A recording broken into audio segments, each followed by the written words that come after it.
Good morning. Welcome to St. Paul's Universalist Church. You're sitting out there thinking, why didn't we cancel church today?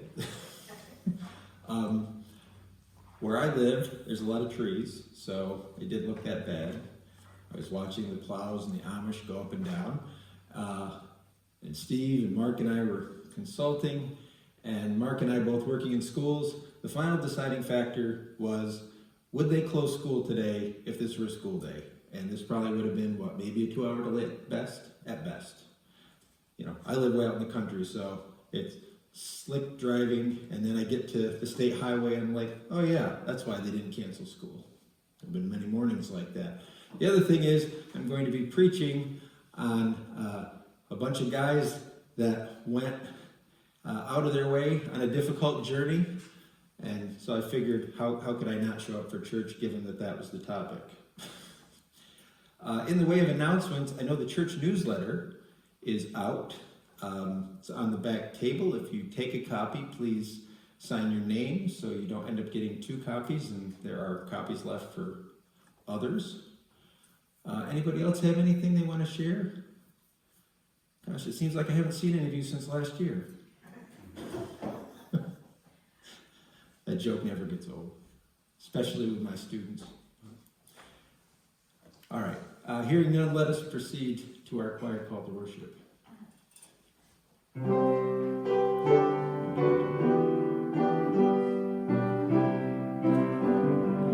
We three kings of Orient are, bearing gifts we traverse afar, field and fountain, moor and mountain, following yonder star. O star of wonder, star of light, star with royal beauty bright, westward leading, still proceeding, guide us through this perfect night.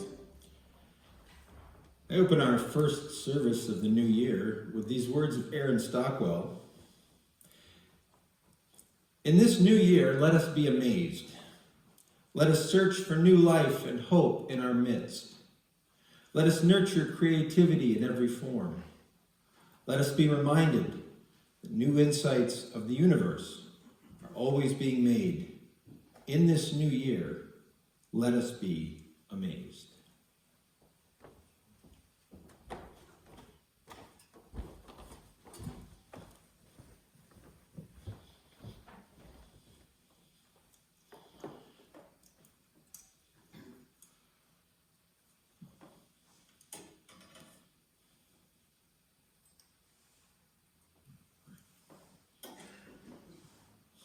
Always have a plan C.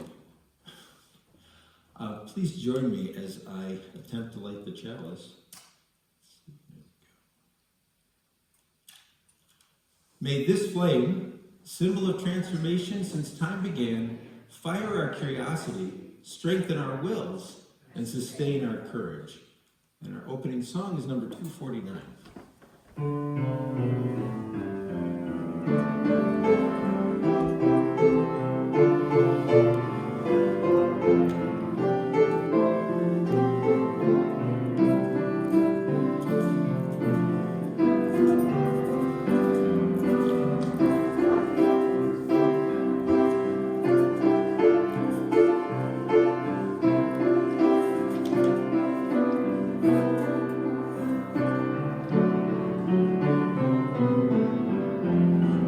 This day, everywhere, children's songs fill the air.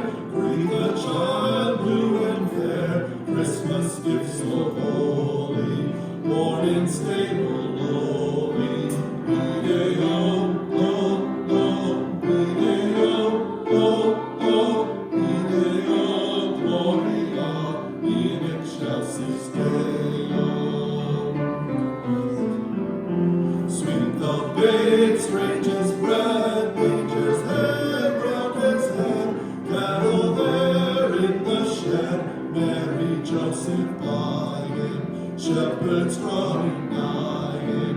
Ide-o, oh, oh, ide-o, oh,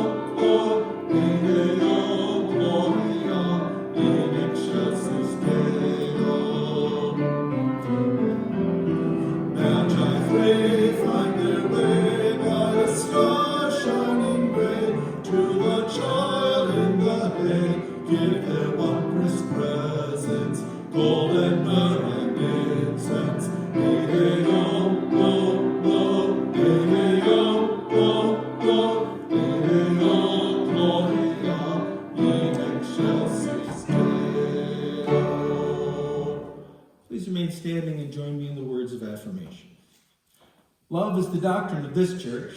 The quest of truth is its sacrament, and service is its prayer. To dwell together in peace, to seek knowledge and freedom, to serve humanity in fellowship, to the end that all souls shall grow into harmony with the divine. Thus do we covenant with one another and with our God.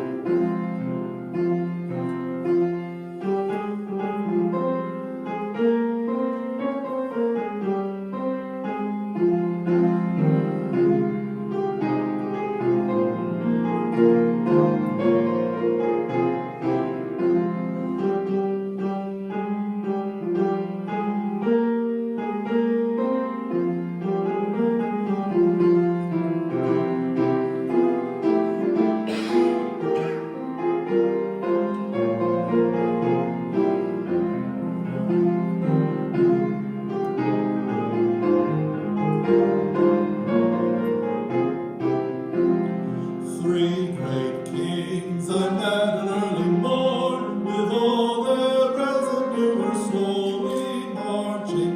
Three great kings I met an early morn, were on their way to meet the newly born, with gifts of gold brought from far away, and valiant warriors to guard the kingly treasure, with gifts of gold brought from far away, and shields of shining in their bright array.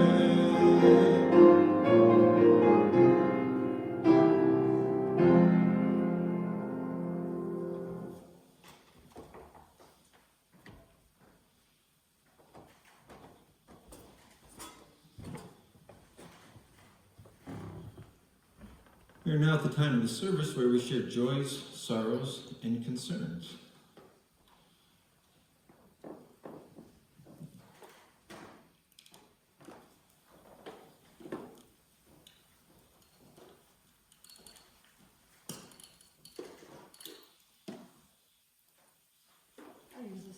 I use this for two. I have two particular blessings this week. One is that my sister's friend Kay and her husband Raylan Narsick have gotten down to one car, and so they offered to let me store my car in their driveway for the winter, which is good. So it removes me of the problem of having to get my car shoveled down the lot pretty early in the morning. And then the second one is my sister Jan, who lives in North Utica, and she has been such a tremendous help and loyal sister to me. I'm very grateful for her. I live two for you. Oh, thank you.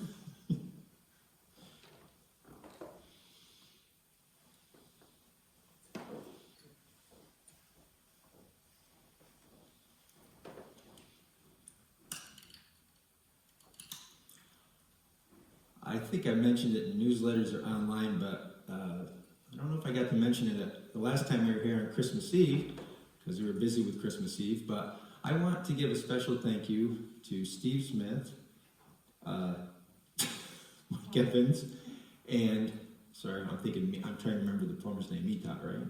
Yes, Meetop. Meetop Plumbing, for the fact that we are not all shivering and really wondering why they didn't cancel church today. So, thank you all for your efforts, and thanks to Meetop Plumbing. Oh, definitely worth clapping, and not just to keep your hands warm. Jeff, can you light one for me? I'm just going to keep, and a lot of people don't know, we had a tragedy in our district before New Year's, but the family of Charlie Pratt, who was our middle school principal, died of a stroke that he actually had Christmas Eve. Oh, so it's been a rough week. So 4 kids, 46 years old. So, not a great way to start the year.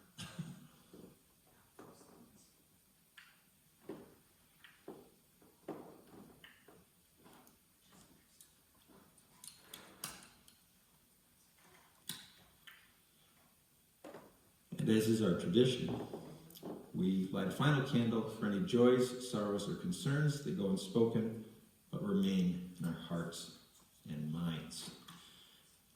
Let us now give and receive the morning offering to support the work, the wonder, and the witness of this community.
Rejoice in love we know and share, in love and beauty everywhere.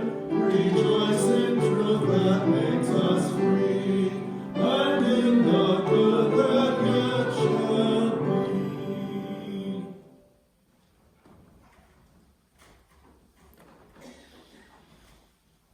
I'd like to invite you now to join me in a time of prayerful meditation. These words written by Beth Monholland.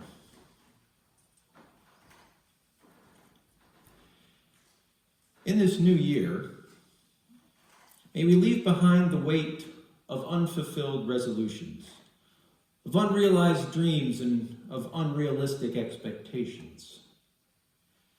May we unpack the heavy weight of stories that tell us we are unworthy and unlovable. May we remember that we each carry inside of us a spark of the divine. In this new year, may we carry kindness, gentleness, and hope that holds us through even the hardest days and the most daunting risks. May we carry the weight of memory that reminds us of who we are, and the weight of spirit that reminds us we are still becoming. May we carry the seeds of knowledge that teach us that improvement and growth are not linear and individualistic, but are cyclical and communal. May we carry the wisdom to seek rest and connection, to lean in to mutual care. May we carry the certain belief that when we have patterns of thinking and behaving that harm ourselves and others, we can seek resources that will help us to move forward towards healing. May we carry the knowledge that happiness and success take many shapes, and one of those shapes is purpose. May we carry purpose lightly, trusting that it changes and evolves and surprises us. May we carry curiosity, wonder, and the ability to be surprised. This year, may we carry space for all of our flaws, all of our longings, and all of our love, remembering that the truly daring adventure of life is not to be better, better, best, but to show up wholly, authentically, lovingly, as ourselves. And may we carry these prayers and carry each other into the new year. We will now share a moment of silence where we listen to the wisdom of our hearts and minds.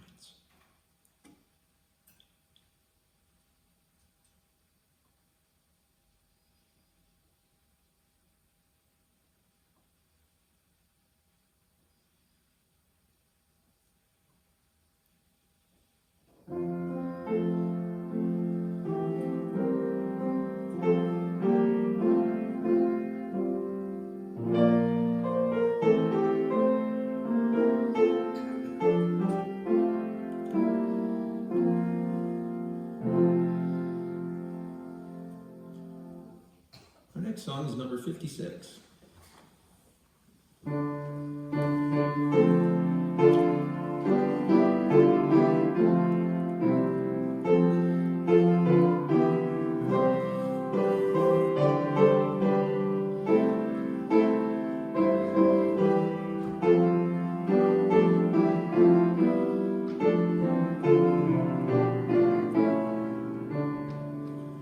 Bells in the high tower ringing o'er the white hills, mocking the winter, singing like the spring rills. Bells in the high tower, in the cold foretelling, the strings of belling. Bells in the old tower, like the summer church adder, from dawning bright birds as the grapes turn redder. Bells in the old tower, now the wine is brimming, new life beginning. Bells in the stone tower, echoing their soft sound, of autumn's mill wheel, as the wind is spun round. Bells in the stone tower, see the bread is yeasting, for time of feasting. Bells in the cold tower, miss the snow of winter, sound out the spring song that we may remember. Bells in the cold tower, after the long snowing, come months of growing.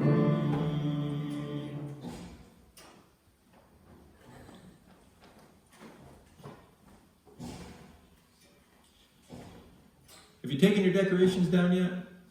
Yes. Yes? Ours are still up because the cats enjoy batting them around. No. Having made it through the Christmas season, the new year, of course, is upon us, and we look ahead to the possibilities of 2024. But before we venture any further into that future, I'm going to ask you to indulge me to just stop for a moment, look back over your shoulders, one last part of the Christmas story. Remember the 12 days of Christmas? It was a big deal to people in medieval times. Those culminate in what you've probably heard of as Epiphany. In traditional Western Christianity, it is a time for remembering the arrival of the Magi, learned wise men, astrologers, astronomers, men of, learning and study, who hailed from the East, who saw the birth of someone important foretold in the stars. In this particular case, of course, Jesus. Now, the word Epiphany has several meanings. For religious purposes, it can mean the manifestation of the supernatural or the divine. In a broader sense, an epiphany can be a revelation, a sudden intuitive perception or insight into the essential meaning of something, usually found in commonplace occurrence or experience. What I'd like to offer you today is some epiphanies that are, for lack of a better term, insights, a sort of postscript to the Christmas story. Because to those who observe it, Christmas technically ended yesterday. And for poor kids that celebrated on January 6th, they had to wait all the way till yesterday to get their gifts. Some of these epiphanies are profound, while others may be perspectives that you just haven't thought of before. Who were the wise men anyway? Let's start off with the story of the wise men themselves. Traditionally, there are three of them. The reason for this is because they bring with them the three gifts of gold, frankincense, and myrrh. They were even given names around the 5th century: Gaspar, Melchior, and Balthazar. Tradition says that one of the men was black. If you look at old nativities, you might notice that one of your wise men is darker than the other two. In some parts of the world, Spain in particular, Christmas, as I was saying, was celebrated on January 6th. But it is the 3 kings and not Santa Claus that bring the gifts to the children. And yet, despite all that tradition, the Bible never specifies how many wise men there were. We're just told wise men came. It was the number of gifts that got us the 3. In the Eastern Orthodox Church, the number of wise men is 12, symbolic of the 12 tribes of Israel. And the nationality of the wise men is also unclear. The Bible only says that they are from the East. The wise men were most likely, from what we know of ancient times and customs, practitioners of the ancient Zoroastrian religion, which I won't go into the specifics. I'd be happy to at coffee hour or whenever you have the interest. But Zoroastrianism had a profound impact on Judaism, Christianity, and Islam. But it was the religion of ancient Persia, and there's some reason to suspect that the wise men were from that area. And we'll get into the importance of why that even matters later. Epiphany is the fulfillment of prophecy. The wise men only appear in the Gospel of Matthew. Now, each of the 4 Gospels has been written with a different purpose in mind. The writer of Matthew deliberately wrote the story of Jesus with the goal of showing that he was the Messiah, as foretold in the Old Testament scriptures, which were also the Jewish scriptures. For most of us, we think of the Christmas story ending with the wise men. You know, Mary and Joseph go, there's no room at the inn, Jesus is born in a manger, the angels tell the shepherds, and coming in at last are those wise men with their gifts. But of course, the story goes on. Mary and Joseph end up having to flee Bethlehem to Egypt because King Herod, and there were 2, the one that troubles Jesus around when he's older, around the time that the story we tell at Easter, was believed to be the son of this King Herod. But the King Herod at the time Jesus was born was basically a puppet king. You know, he was the king of the Jews under Roman authority. He was given power and, you know, he was a company man, basically. As long as he towed the Roman line, he could call himself king of the Jews. Obviously, the idea of a Messiah coming was a threat to his power. And Matthew's gospel goes on to say that he ends up having all males under the age of 2 in the region of Bethlehem killed. So Joseph and Mary escape that carnage. After that King Herod dies, Jesus and his family move out of Egypt to Nazareth.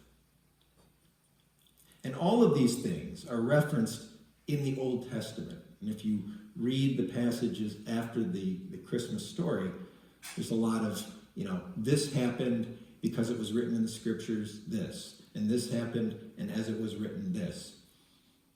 Because the writer of Matthew spends a lot of time making sure that all of this fits the narrative of the coming of the Messiah, that the events around the birth of Jesus fit with writings from centuries earlier, that Jesus is in fact, as we would say, the real deal. Another epiphany that occurred to me, whitewashing the story. Because we have been exposed to centuries worth of medieval and Renaissance paintings because most, if not all of us, certainly sitting here, have a degree of European ancestry, probably mostly European ancestry. Our tendency is to see Jesus and the characters in the story as Caucasian. Our European forebears wouldn't be the first to interpret stories in their own image. It would carry on in their art, for example. Down in the fellowship hall is a portrait of what I like to call Roman-nosed Jesus. Prominent, white, Roman-nosed Jesus. Or look at those nativities that you may display or have grown up with, the ones that are painted instead of carved. Chances are that the Holy Family, the shepherds, the angel, and at least two, if not all three of the wise men are white. However, it is worth noting that this figure, this Jesus figure that we commemorate for Christmas, had such a profound impact on our society and culture.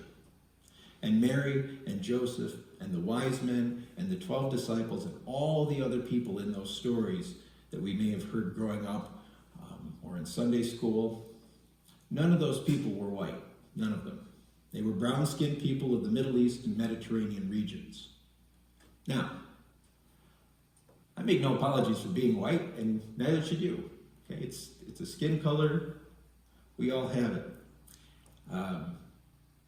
But one wonders, and I think about this, especially during this time of year, how much less bloody our history may have turned out if people over the ages had accepted that the people who they venerated and developed religions around looked different from them, and not just in the way they dressed. That was an epiphany for me, certainly. Flipping the script and relevance to today. That whole story that we tell as we come up on Christmas, and especially when we do our Christmas Eve service, is not what one would expect given the event that it heralds. This king, this Messiah, is not born in some great castle to people of wealth and privilege. His origins are humble. Only a few shepherds are told about it. Wise men seek out the baby, but most of the people in Bethlehem seem unaware of what is going on. And they might say, oh, look, there's some rich foreigners. I wonder what they're here for. And this Christmas story has been told so many times in our culture that perhaps we don't always stop and really consider it. And I think that a lot of the reason for that is we have the benefit of hindsight. We know how the story turns out. But I'd like to ask you now, and it's hard because it's so ingrained in us, but I'd like to ask you to try to imagine that you didn't know how the story turns out, that you're just hearing the Christmas story for the first time and you don't know anything beyond that. And imagine hearing that story through the lens of the day and age and the society that we live in. Okay, so looking at it through the lens of someone in the early 21st century in upstate New York, a poor, brown-skinned, very pregnant, unwed mother and her partner show up and stay in a barn because all the hotels are booked. If you encountered people like that, would you welcome them? Would you pity them? Would you wonder if they were just lazy welfare bums? Perhaps we'd call the cops or social services. Would we consider them to be just more illegal migrants who've managed to get over the border? And that last one really resonates for me because Joseph, Mary, and the baby Jesus are forced, as I said, to flee to Egypt to escape persecution. They are foreigners, and they are refugees. I hear a lot in the news from my friends and family and acquaintances about all the illegals coming into the country.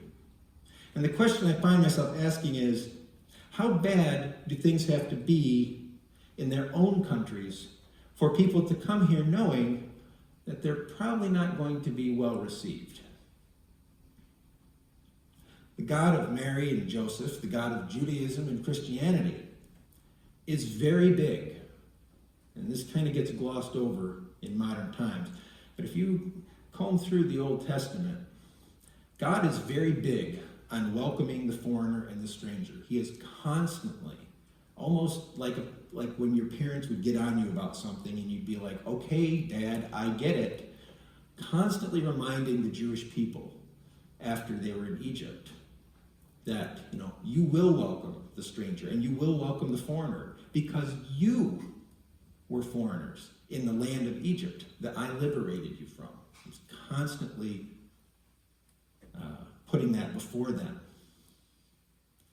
And basically saying, yeah, you're my chosen people, but don't look down at those others because you have been in their position as well. And that same God values justice, humility, and mercy toward others. And another thing, looking at the relevance to today, and some of you, remember Christmases from long days gone by.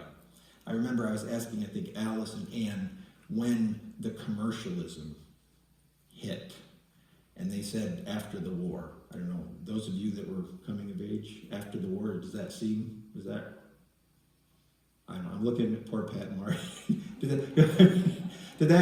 I realize you're very young, but did that seem to be like where Christmas, used to be kind of Christmas kicked in maybe after Thanksgiving instead of early October? Hard to remember that far back. Fair enough, Pat, fair enough.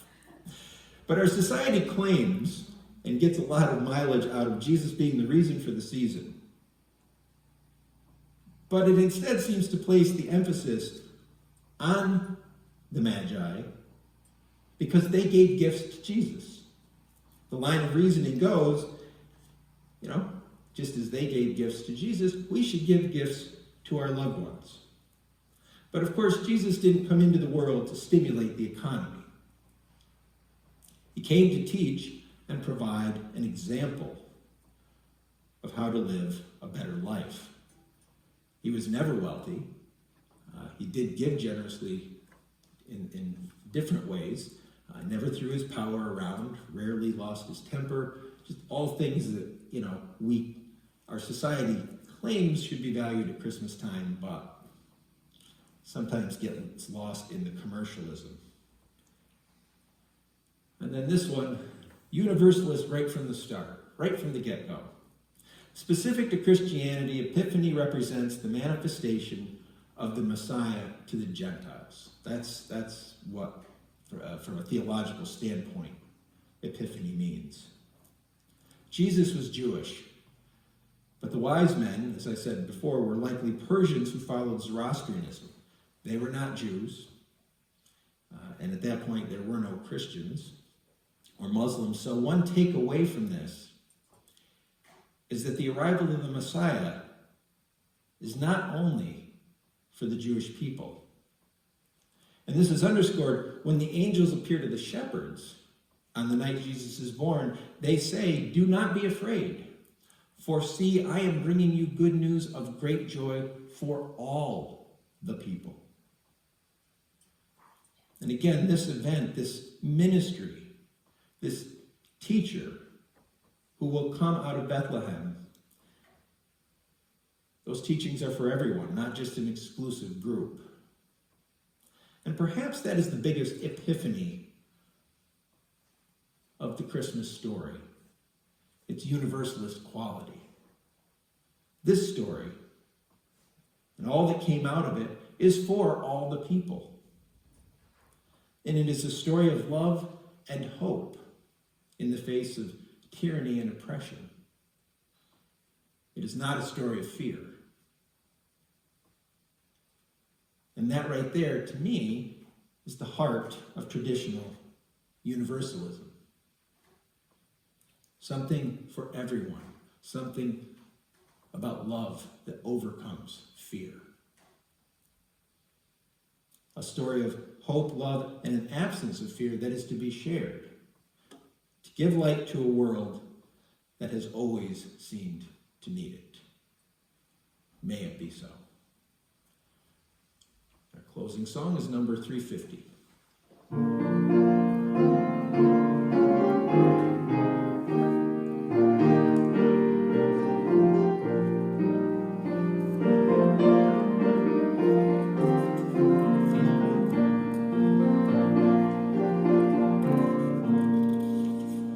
The ceaseless flow of endless time, no one can check or stay, will fill the past with no regret, nor future with dismay.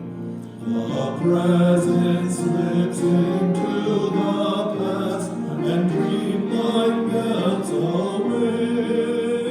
The breaking of tomorrow's dawn begins anew today. The past and future ever meet in the eternal now, to make each day a thing complete, shall be our new vow. Friends, may the Epiphany bring you the wisdom of the wise men, the inner light, the child Jesus, and the knowledge of God to light your way.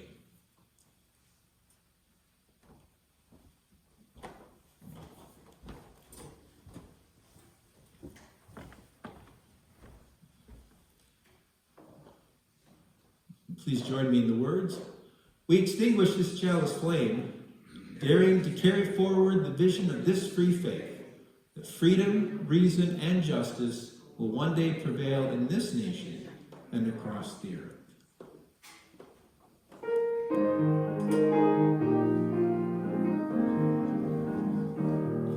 He is a religion which like sunshine goes everywhere. Its temple of space, its shrine the good heart, its creed of truth, its ritual works of love.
join us for coffee hour and warm up before you go back out.